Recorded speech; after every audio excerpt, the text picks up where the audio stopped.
घर के अंदर घुसा। वहाँ कुछ गुंडे मजे से पार्टी कर रहे थे। लड़के को देखते ही उनमें से एक हमला करने के लिए आगे बढ़ा, लेकिन उसके हाथ के एक इशारे से गुंडे के कुछ दांत उखड़कर जमीन पर गिर गए। पीछे से एक दूसरे गुंडे ने बेसबॉल बैट से लड़के पर हमला किया, पर लड़के ने अपनी ताकत से उस बैट को बिना छुए ही काबू में कर लिया। उसने बैट को उड़ाकर दीवार पे दे मारा। सब लोग उसकी ये ताकत देखकर बहुत डर गए। बहुत सारे तो पार्टी छोड़ के भाग भी गए। लड़के की आंखों में खून सवार था। वो चिल्लाने लगा कि मेरी बहन कहाँ है, कहाँ रखा है उसे। तभी अचानक इन गुंडों का बॉस सैम वहाँ पर आया। वो लड़के के यहाँ इस तरह धमकने से बिल्कुल भी खुश नहीं था। उसने अपनी बंदूक निकाली और लड़के पर 3 गोलियां चला दी, लेकिन ये गोलियां उसे लगी नहीं। उसकी ताकत की वजह से उसके सामने हवा में तैरने लगी। इन करिश्माई ताकतों वाले इस लड़के का नाम है बो, और अब से कुछ वक्त पहले तक उसकी जिंदगी बिल्कुल नॉर्मल चल रही थी। वो पढ़ाई में भी बहुत अच्छा था, लेकिन फिर उसकी माँ की मौत हो गई और अपनी बहन और खुद को पालने की पूरी जिम्मेदारी उस पर आ गई। अब वो सड़कों पर लोगों के सामने मैजिक ट्रिक्स करके कुछ पैसे कमाता। एक ग्रुप को अपनी कला से हैरान करने के बाद उसकी मुलाकात क्लारा नाम की एक लड़की से हुई। बो ने उसके सामने एक ऐसा ट्रिक दिखाया जिसमें एक रिंग हवा में तैरने लगी। ये देखकर क्लारा पूरी तरह हैरान रह गई और उसने पूछा कि कैसे किया तुमने ये, लेकिन बो सिर्फ मुस्कुराया और कोई जवाब नहीं दिया। घर पहुंचने के बाद बो बाथरूम में गया। कुछ देर तक आईने में खुद को देखने के बाद उसने अपनी बाजू पर बने घाव को साफ करना शुरू किया। पता चलता है कि बो ने अपनी बाजू में एक इलेक्ट्रोमैग्नेट फिट किया हुआ था और इसी वजह से वो कई हैरत अंगेज ट्रिक्स कर पाता था। लेकिन इस जबरदस्त इन्वेंशन की एक बड़ी कीमत भी थी। पूरा दिन इस्तेमाल करने के बाद उसकी बाजू बुरी तरह जख्मी हो जाती थी, इसीलिए वो रोज उस घाव को साफ करता था ताकि उसमें इन्फेक्शन ना हो। इसके बाद बो ने 2 बैटरीज को बिना हाथ लगाए हवा में उठाया और सीधा डस्टबिन में गिरा दिया। कुछ देर बाद जब वो टीना के लिए रात का खाना बना रहा था, तब उसकी नजर अपनी पड़ोसन विक्टोरिया पर पड़ी, जो उसके घर के बाहर से गुजर रही थी। वो तुरंत बाहर गया और उससे पूछा कि क्या वो आज रात घर पर होगी, क्योंकि उसे काम पर जाना था और टीना का ख्याल रखने के लिए किसी की जरूरत थी। विक्टोरिया उसकी मदद करने के लिए मान गई और बो ने उसका शुक्रिया अदा किया। कुछ देर बाद बो घर से निकला और लूना नाम की एक औरत के क्लब की तरफ चला गया। सिर्फ जादुई ट्रिक्स दिखाकर घर का खर्चा चल नहीं पाता था, इसलिए बो अब अपने इलाके में ड्रग्स का सप्लायर बन गया था।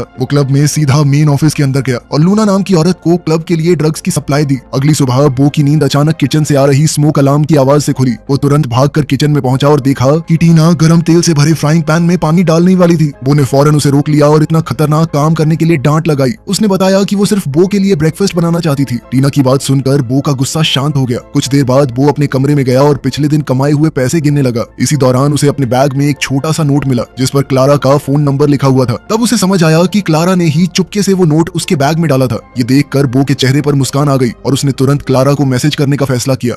बाद में बो अपने सप्लायर सैम से मिलने गया। सैम उसे देखकर काफी खुश हुआ। उसने बो की तारीफ करते हुए कहा कि वो अब तक बहुत अच्छा काम कर रहा था और अगर सब कुछ ऐसे ही चलता रहा तो एक दिन पूरा धंधा भी वही संभाल सकता था। फिर सैम ने बो से कहा कि भाई एक छोटा सा काम कर दे मेरे लिए। तेरे इलाके में एक नया डीलर आया है, हमसे बिना पूछे ड्रग्स बेच रहा है, वो बस उसका नाम पता कर ले। बो ने बिना झिझक ये काम करने के लिए हाँ कर दी और सैम ने उसे वहाँ से जाने दिया। उसी रात बो उस जगह पहुंच गया ताकि सैम के लिए जरूरी जानकारी इकट्ठी कर सके। थोड़ी देर बाद उसने देखा कि एक आदमी किसी अनजान डीलर से ड्रग्स खरीद रहा था। ये देखकर बो उस डीलर के पास गया और उससे पूछा कि क्या वो उसे भी कुछ ड्रग्स बेच सकता था, लेकिन उस आदमी ने साफ मना कर दिया। वो बार बार पूछता रहा, जिसके बाद गुस्से में आकर वो आदमी उसे मारने को तैयार हो गया। आखिर में वो गुस्से से वहाँ से चला गया, लेकिन उसे जरा भी अंदाजा नहीं था कि बात करते वक्त वो बड़ी सफाई से उसका फोन चुरा चुका था। वो ने तुरंत फोन को चेक किया और उसे पता चल गया कि इस दुश्मन डीलर का नाम मॉरिस है। ये जानकारी मिलते ही उसने फौरन सैम को फोन करके सब कुछ बता दिया। सैम ने उसका शुक्रिया अदा किया और फिर बो घर लौट गया। अगले दिन बो क्लारा के साथ अपनी डेट पर था। जैसे ही क्लारा वहाँ पहुंची, बो उसे देखकर काफी खुश हो गया। उसने पिछली मुलाकात में ठीक से बात न कर पाने के लिए क्लारा से माफी मांगी। इस पर क्लारा मुस्कुराई और बोली कि इसी वजह से उसने अपना फोन नंबर उसके बैग में छुप कर रख दिया था। मेन्यू देखते हुए क्लारा ने मजाक में कहा कि उसने पहली बार किसी इतने क्यूट मैजिशियन को देखा था। ये सुनकर बो के चेहरे पर हल्की सी मुस्कान आ गई। दोनों के बीच में गहरी बातचीत होने लगी। बो ने बताया कि वो अपने दोनों माँ बाप को खो चुका था और उसकी माँ की मौत पिछले साल ही हुई थी। उसने ये भी कहा कि अब उसकी जिंदगी में सिर्फ उसकी छोटी बहन टीना ही बची थी, इसीलिए वो दिन रात मेहनत कर रहा था ताकि इतने पैसे कमा सके कि टीना को इस खराब इलाके से निकाल कर एक अच्छे और सुरक्षित मोहल्ले में ले जा सके। वो क्लारा से बातें कर ही रहा था कि तभी अचानक सैम का फोन आ गया। सैम ने उससे तुरंत अपने घर पहुंचने के लिए कहा। ये सुनकर बो का चेहरा उतर गया क्योंकि अब उसे अपनी डेट बीच में ही छोड़नी पड़ रही थी, लेकिन क्लारा ने इस बात को बड़े आराम से लिया और मुस्कुराते हुए कहा, कोई बात नहीं, हम दोबारा मिलेंगे, अभी तुम जाओ काम पे। इसके बाद बो सीधा सैम के घर पहुंच गया। वहाँ सैम के एक आदमी ने आते ही उसके हाथ में एक बंदूक थमा दी। बो को समझ ही नहीं आया कि आखिर चल क्या रहा था। तभी सैम बाहर आया और उसने कहा कि उन्हें तुरंत निकलना था। बो ने पूछा कि वो लोग कहाँ जा रहे थे। इस पर सैम ने बताया कि उसे मॉरिस का ठिकाना मिल चुका था और अब वो उसे सबक सिखाना चाहता था। ये सुनकर वो बुरी तरह घबरा गया। दरअसल वो इस तरह के काम के लिए कभी तैयार नहीं था, लेकिन उसने कुछ नहीं कहा और चुपचाप उनके साथ चल दिया। कुछ देर बाद सब लोग मॉरिस के घर पहुंच गए। वहां उन्होंने मॉरिस को उसके गैराज में अकेला बैठा हुआ देखा। तब सैम ने बो और अपने बाकी आदमियों को आसपास देखने के लिए भेजा ताकि पता चल सके कि वहां और कोई मौजूद तो नहीं था। जब वो इधर उधर देख रहा था तभी अचानक किसी ने उस पर हमला कर दिया। इस अफरा तफरी में उसके हाथ से बंदूक भी छूट गई, लेकिन इससे पहले कि हमला करने वाला कुछ कर पाता, सैम के एक आदमी ने तुरंत आकर बो की जान बचा ली। ये देखकर बो ने राहत की सांस ली। उधर सैम मॉरिस और उसके साथियों के सामने जाकर बैठ गया। उसने सीधा सीधा कहा कि तुम मेरे इलाके में आकर बिना मुझसे बात किए ड्रग्स बेचने लग गए, ये तो कोई बढ़िया बात नहीं हुई। मॉरिस ने बेपरवाही से जवाब दिया कि उसे सैम से कोई मतलब नहीं था। ये सुनकर सैम सिर्फ हंस दिया, जैसे उसने उस बात को मजाक समझ लिया हो। तभी मॉरिस का एक आदमी सैम की बेइज्जती करने लगा और गुस्से में टेबल पर रखे कैसीनो चिप्स उसकी तरफ फेंक दिए। ये देखते ही सैम का गुस्सा फूट पड़ा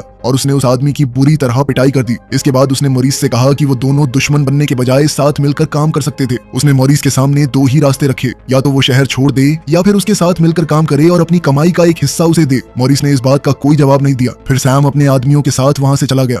अगले दिन बो ने क्लारा के लिए अपने घर पर डिनर बनाया और उसे अपनी बहन टीना और विक्टोरिया से भी मिलवाया। उन दोनों को ही क्लारा बहुत पसंद आई। इसी दौरान किसी ने घर की घंटी बजाई। जब बो ने दरवाजा खोला तो सामने सैम खड़ा था। उसे देखकर वो बुरी तरह चौंक गया, लेकिन सैम बिना झिझक घर के अंदर आ गया और वहां मौजूद सभी लड़कियों को मुस्कुराकर हेलो कहा। लेकिन उसने ये भी कहा कि उसे बो से कुछ जरूरी बात करनी थी। दोनों घर के बाहर आ गए। तब सैम ने उसे बताया कि मॉरिस ने हमारी धमकी को बिल्कुल इग्नोर कर दिया है और वो अब भी अपने ड्रग्स बेच रहा था। उसने कहा कि मॉरिस इस वक्त पास के ही एक क्लब में पार्टी कर रहा था और उन्हें जाकर उसे एक और सबक सिखाना होगा। ये सुनकर वो बिल्कुल खुश नहीं हुआ। फिर भी वो वापस घर के अंदर गया और क्लारा से एक बार फिर अचानक डिनर बीच में छोड़ने के लिए माफी मांगी। कुछ ही देर बाद वो सैम और उसके आदमियों के साथ निकल पड़ा। अब जैसे ही मॉरिस क्लब से बाहर निकला, सबने मिलकर उसे अगवा कर लिया। इसके बाद वो उसे सीधा सैम के घर ले गए। वहां पहुंचते ही सैम ने मॉरिस को बताया कि वो उससे कितना नाराज था। फिर उसने अचानक पूछा कि वो बाएं हाथ से काम करता था या दाएं हाथ से। मॉरिस को समझ ही नहीं आया कि वो ये सवाल क्यों पूछ रहा था, लेकिन आखिर में उसने बताया कि वो बाएं हाथ से काम करता था। ये सुनते ही सैम ने एक चाकू उठाया और कहा कि अब वो मॉरिस को अपनी बात ना मानने का सबक सिखाएगा। इसी दौरान सैम के आदमियों ने मॉरिस को मजबूती से पकड़ लिया। फिर सैम ने वो चाकू बो के हाथ में दे दिया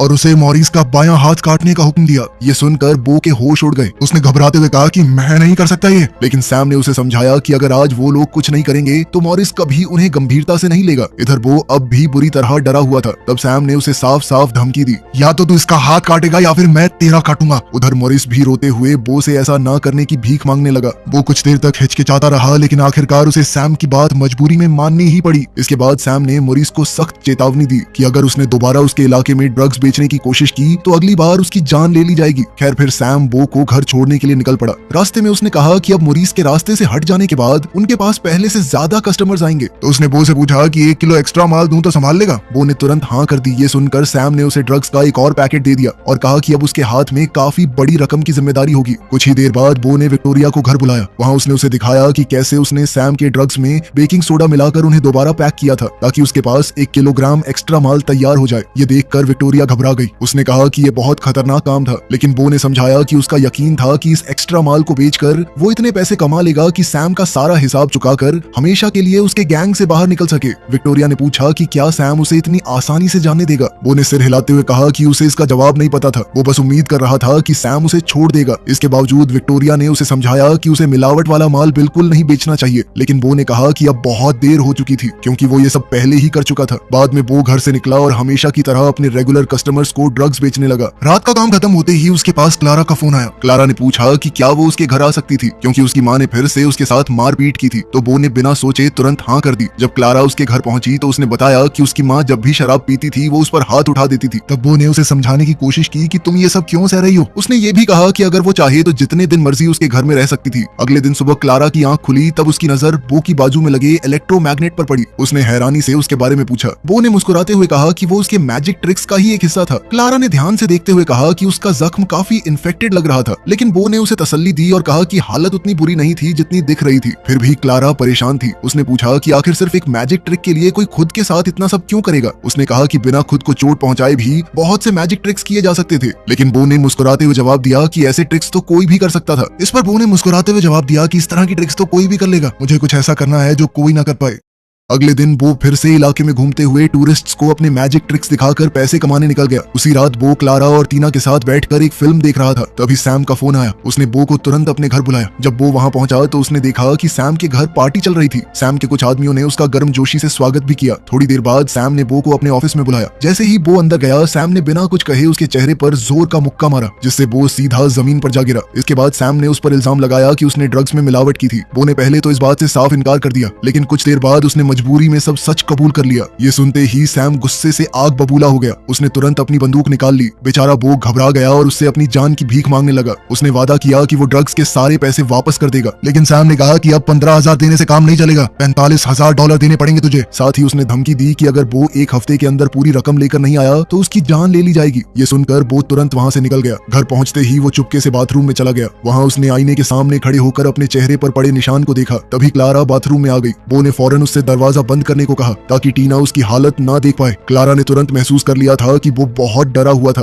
उसने उसे शांत किया और पूछा कि आखिर हुआ क्या था। तब बो ने उसे पूरी बात बता दी। फिर उसने उदास होकर कहा कि अगर क्लारा अब उसे छोड़कर जाना चाहे तो वो उसे दोष नहीं देगा, लेकिन क्लारा ने साफ कह दिया कि वो उसका साथ नहीं छोड़ेगी। बो ने घबराते हुए बताया कि उसके पास सिर्फ $5,000 ही जमा थे। ये सुनकर क्लारा ने सलाह दी कि वो अपना कुछ सामान बेच दे और ज्यादा से ज्यादा मैजिक शोज करके पैसे कमाए। उसने ये भी कहा कि वो खुद भी जितनी मदद कर सकेगी करेगी, क्योंकि अगर सैम सच में उतना खतरनाक है जितना बो बता रहा है तो वो एक हफ्ते बाद कोई बहाना नहीं सुनने वाला। फिर अगले कुछ दिनों तक बो शहर की अलग अलग जगहों पर मैजिक ट्रिक्स दिखाता रहा और धीरे धीरे उसने काफी पैसे कमा लिए। अपना कुछ सामान बेचने के बाद आखिरकार बो के पास $35,000 से थोड़े ज्यादा पैसे जमा हो गए थे। इसी बीच क्लारा ने भी अपनी स्कूल एप्लीकेशन के लिए बचाए हुए $900 बो को दे दिए। तब बो ने उसका दिल से शुक्रिया अदा किया, लेकिन सैम की दी हुई डेडलाइन खत्म होने में अब सिर्फ एक दिन बाकी था और वो सिर्फ यही सोचता रहा कि बाकी के $9,000 मैं लाऊंगा कहां से। फिर अगले दिन बो बैंक गया ताकि लोन लेने की कोशिश कर सके, लेकिन उसकी एप्लीकेशन तुरंत रिजेक्ट कर दी गई। निराश होकर जब वो अपनी गाड़ी में बैठा तो गुस्से में उसने स्टीयरिंग व्हील पर जोर से मुक्का मार दिया। उसके साथ बैठी टीना ने घबराकर पूछा कि हमारे साथ कुछ गलत होने वाला है क्या। बो ने बात घुमाते हुए कहा कि नहीं नहीं सब ठीक है। इस पर टीना कहने लगी कि अगर सब ठीक है तो आप इतने घबराए हुए क्यों लग रहे हो। ये कहते वक्त बो ने उसकी आंखों में आंसू देख लिए और उसका दिल भर आया। अपनी छोटी बहन का मन ठीक करने के लिए वो उसे एक आर्केड गेमिंग सेंटर ले गया। वहां उसने अपने मैजिक और इलेक्ट्रोमैग्नेट की मदद से मशीन्स को छुपकर कंट्रोल किया ताकि टीना हर गेम जीत सके। टीना को खुश देखकर बो के चेहरे पर भी मुस्कान आ गई थी। फिर उसी रात बो ने ड्रग्स के पैकेट्स तैयार किए और उन्हें लेकर लूना के बार पहुंच गया। जब वो वहां पहुंचा तो लूना ने उसके सामने ही अपनी तिजोरी खोली। बो ने बड़े ध्यान से उसके हाथ देखे और सेफ का कोड याद करने की कोशिश की, क्योंकि उसके अंदर काफी सारे पैसे रखे हुए थे। फिर ड्रग्स के पैसे देने के बाद लूना उसके साथ ऑफिस से बाहर निकल गई। इसी दौरान बो ने बड़ी सफाई से उसकी चाबी चुरा ली। फिर उसने बहाना बनाया कि उसे वॉशरूम जाना था। इसके बाद उसने अपनी इलेक्ट्रोमैग्नेटिक पावर का इस्तेमाल करके एंट्रेंस पे लगे कैमरे का एंगल बदल दिया। फिर उसने लूना की चाबी से ऑफिस का ताला खोला और अंदर चला गया। शुरुआत में वो तिजोरी का कोड याद नहीं कर पाया, लेकिन कुछ कोशिशों के बाद आखिरकार तिजोरी खुल गई। जल्द ही बो ने अंदर रखे सारे पैसे निकाल लिए। फिर जैसे ही वो बाहर निकलने वाला था तभी लूना का एक आदमी किसी काम से ऑफिस के अंदर आ गया। अब वो तुरंत एक कोने में छुप गया। कुछ देर बाद वो आदमी अपना काम करके बाहर चला गया। तब वो भी चुपचाप ऑफिस से निकल आया। फिर बार में पहुंचते ही उसने बड़ी सफाई से लूना की चाबी दोबारा उसकी जेब में रख दी। अब उसके पास सैम का पूरा कर्जा चुकाने लायक पैसे आ चुके थे, लेकिन उसकी ये खुशी ज्यादा देर तक नहीं टिक सकी, क्योंकि उसी क्लब में मॉरिस और उसके साथी भी मौजूद थे। जैसे ही उनकी नजर बो पर पड़ी वो सब उसके पीछे भाग पड़े। अब वो भी तुरंत क्लब से भाग निकला, लेकिन मॉरिस और उसके आदमियों ने आखिरकार उसे पकड़ ही लिया। जब उन्होंने बो का बैग चेक किया तो इसमें इतने सारे पैसे देखकर वो चौंक गए। उसके बाद उन्होंने बो को बुरी तरह पीटा और बेहोश कर दिया। जब बो की आंख खुली तो उसने खुद को एक गाड़ी की डिक्की के अंदर हथकड़ियों से बंधा हुआ पाया। अब उसने तुरंत अपने इलेक्ट्रोमैग्नेट वाले ट्रिक का इस्तेमाल किया और हथकड़ी का ताला खोल दिया। फिर वो डिक्की से बाहर निकला और उस गराज से जान बचाकर भाग गया, जहां मॉरिस और उसके आदमी उसे मारने की तैयारी कर रहे थे। कुछ देर बाद बो घर की ओर निकल पड़ा, लेकिन वो सिर्फ इधर उधर भटकता रहा, क्योंकि उसे समझ ही नहीं आ रहा था कि अब क्या करे। उसी रात सैम अपने आदमियों के साथ बो के घर आ पहुंचा, मगर जब उन्हें बो वहां नहीं मिला तो उन्होंने गुस्से में पूरा घर उजाड़ दिया। दरअसल बो उस वक्त विक्टोरिया के घर में छुपा हुआ था। तभी सैम ने उसे फोन किया। बो ने उससे थोड़ा और वक्त मांगा ताकि वो पैसे का इंतजाम कर सके, लेकिन सैम को ये बात बिल्कुल पसंद नहीं आई। उसने धमकी देते हुए कहा कि अब बो पर $5,000 और बढ़ गए थे। फिर अगले दिन सुबह टीना ने पूछा कि हम अपने घर पर क्यों नहीं जा रहे। उसने टीना से वादा किया कि स्कूल खत्म होने के बाद वो खुद उसे लेने आ जाएगा। फिर जब वो घर के अंदर गया तो उसने देखा कि हर चीज टूट फूट कर बिखरी पड़ी थी। उसने निराश होकर क्लारा से कहा कि अब उसे समझ ही नहीं आ रहा था कि वो क्या करे। उसने ये भी बताया कि पिछली रात वो मरते मरते बचा था। ये सुनकर क्लारा ने कहा कि अब बो को टीना के साथ लॉस एंजलिस छोड़कर भाग जाना चाहिए। उसने ये भी कहा कि जैसे ही उसका ये सेमेस्टर खत्म होगा वो भी ये शहर छोड़ देगी, क्योंकि वो भी अब अपनी पियक्कड़ माँ से मार खाते खाते थक चुकी थी। उसी दिन बाद में वो टीना को स्कूल से लेने पहुंच गया, लेकिन वहां जाकर उसे पता चला कि टीना को उसका अंकल पहले ही लेकर जा चुका था। तभी अचानक टीना का फोन आया, लेकिन फोन के दूसरी तरफ टीना नहीं बल्कि सैम बोल रहा था। उसी पल वो समझ गया कि उसकी बहन को किडनैप कर लिया गया था। सैम ने सीधे सीधे बो से कहा कि अगर अपनी बहन को जिंदा देखना चाहता है तो मेरे सारे पैसे चुकाने पड़ेंगे। ये सुनकर बो टूट सा गया, क्योंकि वो कभी नहीं चाहता था कि उसकी गलतियों की सजा टीना को मिले। इसके बाद वो वापस घर आया। घर में इधर उधर देखते हुए उसकी नजर एक पुरानी तस्वीर पर पड़ी, जिसमें वो अपने टीचर मिस्टर लिम्प के साथ खड़ा था। तस्वीर देखते ही बो के दिमाग में एक ख्याल आया। वो तुरंत मिस्टर लिम्प के घर पहुंच गया और उनके काम से लौटने का इंतजार करने लगा। जब मिस्टर लिम्प ने बो को देखा तो वो काफी हैरान हुए, लेकिन फिर भी उन्होंने बो को प्यार से घर के अंदर बुला लिया। वहां पहुंचकर बो ने मिस्टर लिम्प को बताया कि पिछले कुछ दिनों से मेरी लाइफ में बहुत प्रॉब्लम्स चल रही हैं। ये सुनकर मिस्टर लिम्प ने पूछा कि वो उसकी किस तरह मदद कर सकते थे। इसके बाद बो ने अपनी बाजू दिखाई। उसकी बाजू के अंदर लगा इलेक्ट्रोमैग्नेट देखते ही मिस्टर लिम्प हैरान रह गए। उन्होंने कहा कि अपने शरीर के अंदर ऐसी चीज लगाना बहुत ही खतरनाक था, लेकिन बो को इस बात की ज्यादा परवाह नहीं थी। हालांकि मिस्टर लिम्प उसकी इस इन्वेंशन से काफी प्रभावित भी हुए। फिर उन्होंने दोबारा पूछा कि बो को किस चीज में मदद चाहिए, तो बो ने बताया कि वो इस डिवाइस की शक्ति और बढ़ाना चाहता था। ये सुनकर मिस्टर लिम्प ने उसे कुछ बैटरीज और फीडबैक ऑसिलेटर इस्तेमाल करने की सलाह दी। उनकी मदद से बो ने डिवाइस को और शक्तिशाली बना दिया और इसके बाद उसने बाहर जाकर उसका टेस्ट किया। अब उस डिवाइस की ताकत इतनी बढ़ चुकी थी